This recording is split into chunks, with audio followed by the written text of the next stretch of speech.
Today we're going to be making my version of kabsah. This is the national dish of Saudi Arabia.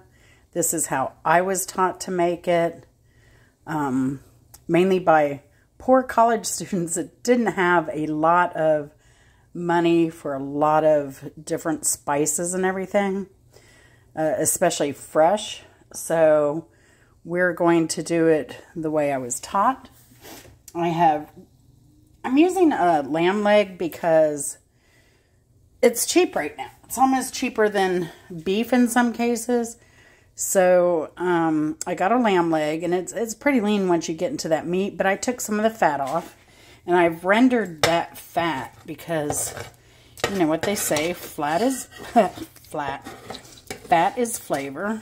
So I'm going to just take the fat out right here. Leave that piece in for good measure. And I'm going to add the meat. So here's the meat. We're going to get this nice and brown. Spread it out. Should get it spread out. I normally make this in a stock pot, but I had a little accident that I won't even talk about because it's embarrassing. Now, my cookware, I use heavy stainless steel. I don't think this is what I normally use, but I have sworn by the Belgique line from Macy's for forever for stainless steel cookware. It is, and this is not sponsored, but the set I've had over, oh gosh, maybe 30 years. And I've even gifted other people this sets because they are so nice and they clean so well. But we're going to wait until this gets browned to bring out that nice caramelized flavor. Again, we're looking for flavor here. So we'll be back when this is browned. And while this is browning, but let me bring up the point that I did use leg of lamb, and you can see it doesn't have as much fat in the actual meat pieces. Now, if you're going for a chop or loin or a lamb like that, you're going to have a little bit more fat. And that's the only reason I rendered this fat out of here. Now, this will, because this doesn't have as much fat, it'll be a little tougher. I've made this with loin where I've just cut the meat away from the bone, thrown it in there, and done, browned it. All the steps you're going to see here. The only thing I'm going to do differently here is I'm probably going to add a little water to it and let it simmer to tenderize it a bit. But we'll see. I'm going to give it a taste test. And the amount of lamb, this is one of those dishes that you kind of just, everything but the rice, you just put in what you have or what you want or for how many servings you want. So this is kind of an eyeball recipe. Be right back. All right, now that this is nice and brown, let's go over the seasonings. We have salt and pepper, ginger, cumin, cayenne pepper. Some people use chili. I've seen it in some recipes. I like cayenne pepper. Turmeric. You can use saffron also. Cardamom, cinnamon, and coriander. Now, this is all to taste. So it's kind of like, what do you have in your house? So I'm going to put salt and pepper. And this is also, since it's a national dish, people modify it. People modify it to their house, their taste. Some people may be allergic to one thing and not another, or like certain flavor profiles and not another. So, cardamom, be light on the cardamom. A little heavier on the cinnamon. And here's some coriander. You just sprinkle that in there. And kind of stir this around, let it get aromatic, yummy smelling. Once it gets very aromatic, and add your onions. Now this is just one very large onion because I like onion.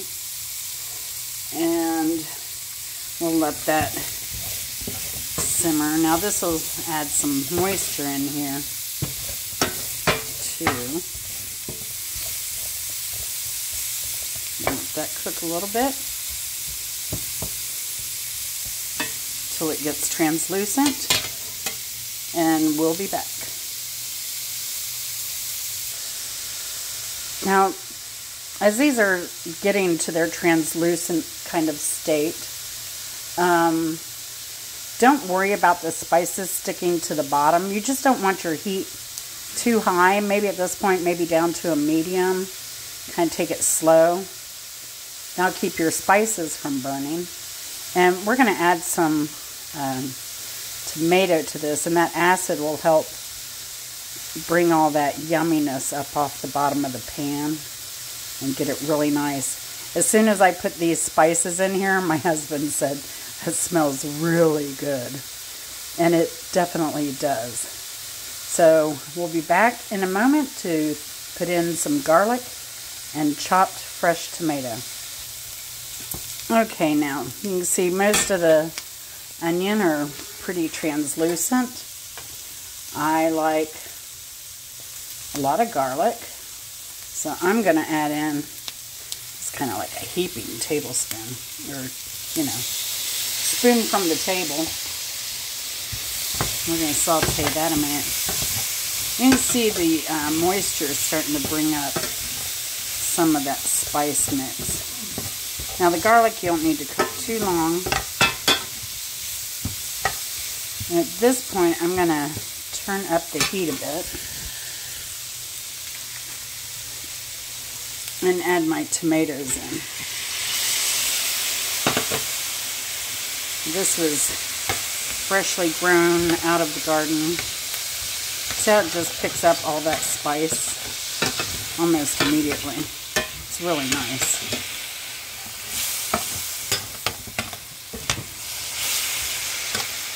And it's evaporating very quickly.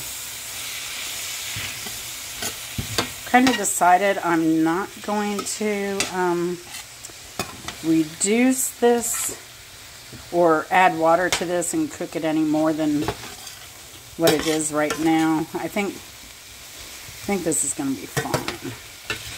It smells so good. Wish we had smell-o-vision. Oh, why can't that be a thing? So, and I'm smelling it. I want a little bit more cinnamon in this, I think. A lot of times when I make Middle Eastern dishes, I go by smell more than anything. I think it needs a little cardamom, a little more cardamom.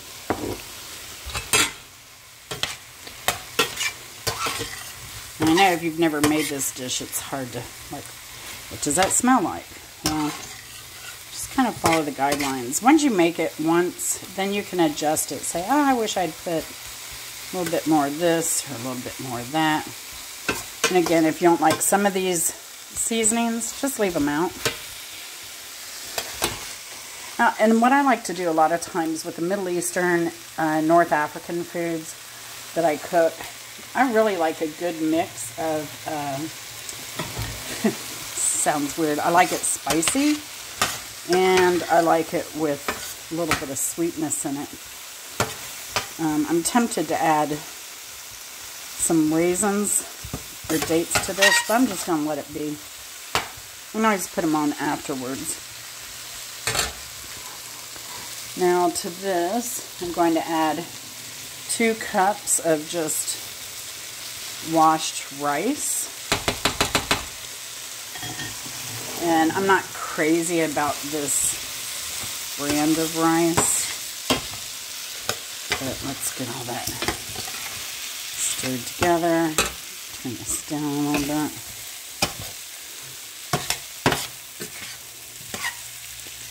Yeah. Goodness. And that yumminess. Alright, so we have that there. I like to mix that like that. And then I've got the stove back up on high heat. I'm going to add those 2 cups of rice. I'm going to add just short of 4 cups of water because I know there's liquid in those tomatoes that remains in there. And I know this brand of rice, I wasn't able to get my normal Mahatma brand. So I noticed with this rice, it's a little bit smaller than Mahatma long grain. So in general, I have added less water to it. So I'm going to try and get all the goodness off the bottom while we bring this to a boil.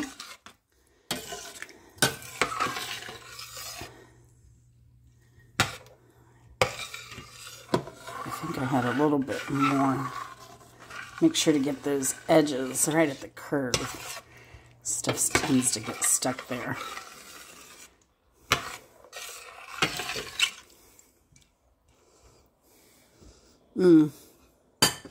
This smells so good. And it's almost to a boil. It's getting there. As soon as I get a good rumble on this, then we're going to put a lid on it and do like you would normal rice. We're going to simmer it for, turn it from high to low and simmer it 20 minutes. So we'll be back when everything's done. Okay, it's been 20 minutes. Let's see what we have. Oh, that's good. Look at that. Look at the color on that. It's beautiful. I'm just gonna like see if it's, make sure my rice is done here.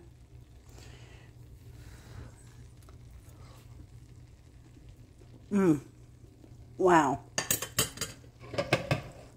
The more I thought about, oh, that is so good. The more I thought about the rice and stuff, I started digging through my rice and nut cabinet in my pantry, and guess what? I found raisins and pine nuts. So those are going in. I'm just going to steam those a little bit. Take this off. I'm just going to let that sit, I don't know, another 5 minutes. And let me tell you, this is so flavorful and so good. Yeah, taking it off the burner. I'm just going to let it sit. The rice is done. It's perfect. I just want to let it chill a little bit. We will be back for the plating. Now, I just stirred this, but this is kind of important. I want you to see the texture here. You're going to see that this all kind of, it looks like it's, put this fork down. It kind of all sticks together, but at the same time, see, it's very loose. Oh, I'm sorry. See, it looks like it's a congealed mess. See how that lumps like that? But watch this. It just falls right apart. And this is appropriate. This is what you want. Because remember, in Saudi Arabia, they would cook this and put it on a giant platter and sit on the floor, and everybody would eat with their hands. You'd pick this up, they roll it in a ball nicely, and pop it in their mouth. It's actually fun to do. It's not messy. Once you get the hang of it, it's great. But, you know, if I was in the company of other Middle Easterners, I would do that. But for me, tonight, we're just going to plate it here like this. This is the fun. You see that rice, how it just fell? This is beautiful. And this was all one pan dish. I'm going to serve it with this side salad. Again, fresh tomatoes. And yeah, this is the final dish. So this is, again, a Middle Eastern dish that I learned way back in the 80s from college students on a tight budget. There's so many varieties, as there is with most cultural food, and how different homes make it. So this is my version, and I hope you give it a try. I'm going to leave the recipe in the description below. And if you like this video, make sure to like and subscribe and hit that notification bell for more of my videos. Thanks for watching. And remember to take it easy on yourself and others. I'm going to go have dinner. I had to come back and let you know. I took my first bite of the lamb leg, and it was perfect. It really didn't need to be boiled to tenderize it at all. It came out beautifully. The acid from the tomatoes really helped, and it just tastes amazing. So I hope y'all are having a great weekend, and we'll see you again soon.